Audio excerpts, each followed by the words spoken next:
A7 न्यूजमध्ये आपले स्वागत। मुस्लिम सेवा संघाच्या महाराष्ट्र प्रदेश उपाध्यक्षपदी नेहाल कुरैशी यांची नियुक्ती। मुस्लिम सेवा संघाचे राष्ट्रीय अध्यक्ष फिरोज मसुलदार यांनी कळमनुरी येथील माजी नगरसेवक नेहाल कुरैशी यांची मुस्लिम सेवा संघाच्या महाराष्ट्र प्रदेश अध्यक्षपदी नियुक्ती केली आहे। या नियुक्ती अधिकृत पत्राद्वारे जाहीर करण्यात आली आहे। या नियुक्तीनिमित्त कळमनुरी शहरातील शासकीय विश्रामगृह येथे नवनियुक्त प्रदेश उपाध्यक्ष नेहाल कुरैशी यांचा सत्कार करण्यात आला। यावेळी त्यांना शुभेच्छा देण्यात आल्या।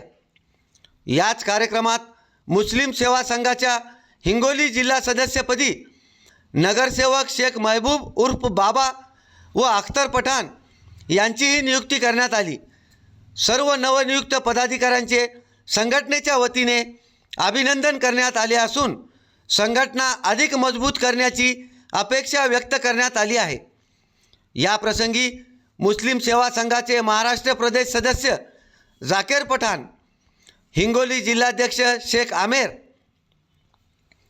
ॲडव्होकेट इलियास नाईक, एहसान सिद्दीकी, शेख अयूब, मोहम्मद परवेज, ॲडव्होकेट मुदस्सिर अशरफी, एजाज बागवान, मोहम्मद रफीक, शेख वाजेद, अनवर नाईक, वसीम पठाण, अहमद अन्सारी, शेख साजेद, ताजुद्दीन बागवान, शेख मोजम, शेख मोजिम, शेख मिनाज, शेख नजीब, शेख फयाज, काशिफ रजा, शेख खाजा,